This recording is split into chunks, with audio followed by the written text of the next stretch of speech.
आज की वीडियो काफी इंटरेस्टिंग होने वाली है क्योंकि आज हम लोग बात करने वाले हैं इजेक्शन सीट के बारे में। आज के इस वीडियो में हम लोग बात करेंगे कि आखिर इजेक्शन सीट काम कैसे करती है, पायलट के पास किस केस में प्लेन से इजेक्ट करने की परमिशन होती है, इजेक्शन करने से पहले पायलट को किन किन बातों का ध्यान रखना होता है और इजेक्शन से पायलट की बॉडी पर क्या असर पड़ता है। तो चलिए बिना किसी देरी के शुरू करते हैं। एविएशन इंडस्ट्री के आगे बढ़ने के साथ साथ सोफिस्टिकेटेड और हाई स्पीड प्लेन भी मार्केट में इंट्रोड्यूस हो रहे थे। ऐसे में काफी जरूरत थी कि एक ऐसा सिस्टम इंट्रोड्यूस किया जाए जिससे पायलट एडवर्स कंडीशन में प्लेन से इजेक्ट कर सके। ऐसे ही इजेक्शन सिस्टम को डेवलप किया गया और इस इजेक्शन सिस्टम को पायलट की सीट के साथ कनेक्ट किया गया। यहाँ पर आपको एक बात समझनी होगी कि इजेक्शन सीट सिर्फ फाइटर प्लेन्स के अंदर ही मौजूद होती है। ऐसी ejection seats helicopter, transport aircraft या एयरलाइंस में मौजूद नहीं होती। इजेक्शन सीट को अच्छे से समझने के लिए आपको कुछ टेक्निकल टर्म समझने होंगे। पहला है बकेट। दरअसल इजेक्शन सीट के निचले हिस्से को हम लोग बकेट बोलते हैं। इस बकेट में कुछ सर्वाइवल इक्विपमेंट्स होते हैं ताकि पायलट के जमीन पर सेफली लैंड करने के बाद जब तक कोई उसे रेस्क्यू करने ना पहुंचे तब तक पायलट इन इक्विपमेंट्स को यूज करके सर्वाइव कर सके। इसलिए इजेक्शन सीट का यह हिस्सा काफी इंपॉर्टेंट है। दूसरी इंपॉर्टेंट टर्म जो आपको इजेक्शन सिस्टम को समझने में मदद करेगी वो है कैनोपी।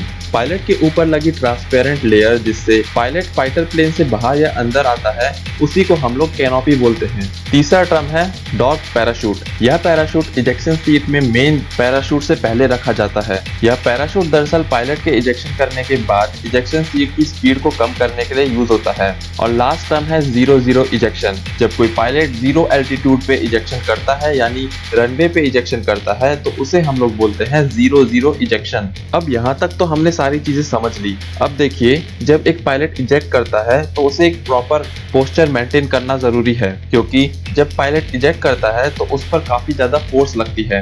एग्जैक्टली कितनी फोर्स एक्सपीरियंस करता है पायलट इजेक्शन के टाइम पर, इसको पता लगाया जा सकता है। अगर आपको एग्जैक्ट कैलकुलेशन करनी है तो आप force is equals to mass into acceleration formula का इस्तेमाल कर सकते हैं। यहाँ पर आपको पायलट का वेट और प्लेन की स्पीड अज्यूम करके इस फॉर्मूले में पुट करनी होगी और इससे आप पता लगा सकते हैं कि पायलट पर कितनी फोर्स लगी है। अगर मैं सारी चीजों को एवरेज कंसीडर करके चलूं तो पायलट पर इजेक्शन के टाइम पर 20 G तक का फोर्स लग सकता है। पायलट की सीट पर एक्सप्लोजन होने से पहले कैनोपी पर लगे एक्सप्लोजिव स्क्रू की मदद से एयरक्राफ्ट और कैनोपी को अलग कर दिया जाता है ताकि पायलट इजेक्शन के टाइम पर बिना किसी रिस्ट्रिक्शन के एयरक्राफ्ट से बाहर आ सके।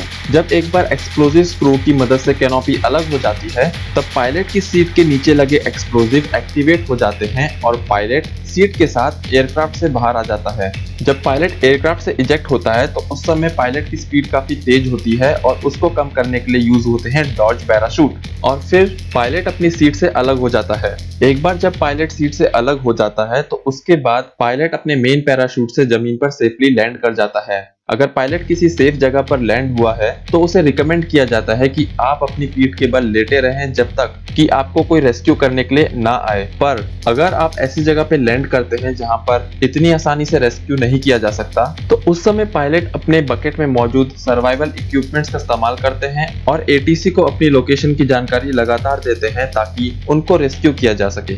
यहाँ पर आप लोग जान लो कि जब पायलट डिसाइड करता है कि उसे अब प्लेन से इजेक्ट करना है तो वहां से लेकर पायलट के पैराशूट खुलने तक करीबन 4 सेकंड का समय लग जाता है, जो कि बहुत ही कम है।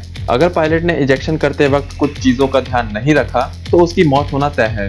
कई बार देखा गया है कि पायलट के इजेक्ट करने के बाद भी पायलट अपने आप को बचा नहीं पाए क्योंकि उनके पैराशूट में या तो आग लग गई या तो फिर वो एयरक्राफ्ट बॉडी से कोलाइड कर गए। अगर आपको जी फोर्स के बारे में और जानना है तो हम लोगों ने पहले ही एक जी सूट पे वीडियो बनाई हुई है, आप इस वीडियो को देख सकते हैं ताकि आपको चीजें और भी अच्छे से क्लियर हो सके।